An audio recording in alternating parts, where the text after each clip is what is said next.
lạc bờ ngài đi đô lối bị riêng mãi awang bờ tây ai bu lạc bờ yên đi đô khôi đàn quốc chế ta phân ghê ai chill mà na bài răng bani đi ngôn năng bu lạc na ghê ai na ma bu cầu ru bani nong thang su su ghê mít tâm lâu yang dong su nan na hatin đi ba yêu bê tình lâu ở hen ba ba bên buộc thuốc na càng ngân ba cờ đi buộc xe câu bờ ghê inga ghê lấy chữ buộc bờ ta bờ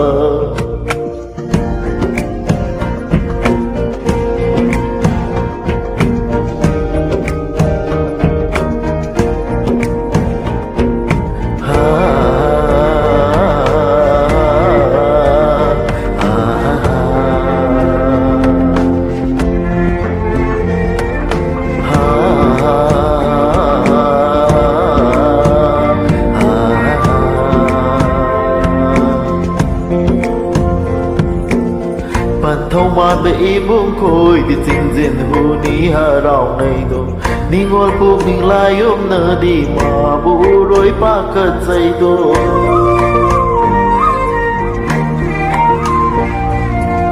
ban thôi ban tâm ba khay đi khờ đi lỡ bu bang khờ đi đô làm hết lỡ ba tha môi nở đi nâng nghĩ không làm này đô nông đô lại giờ hay tơ đơ cái mà lên đi bạc gì hôm đi đô thang lên lạc ni khăn lu ba lu ra mi lu hi hôm đi đô đi nga cái lời chiêu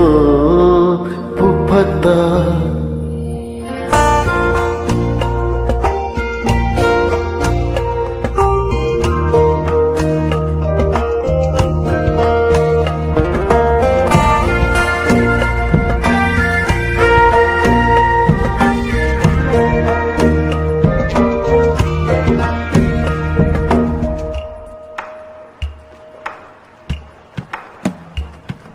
ni ngôn sai nón hai cơn nở bờ sana phâu vũ li nông lấy sa phú ngã cô nở bờ uyung ta để dung li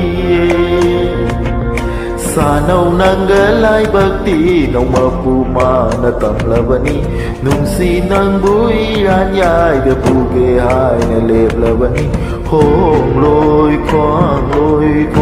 ta yao de na ki de na zum de nang na lepi de bada hong lôi khoang ta yao de na ki de na chum de nang na lepi rabada manjanang galai bhakti nong mapu ma na tam labani nura nangi nung si cheng lo uning ba na khoi ran lo inga gi lai chiu phúc phật ta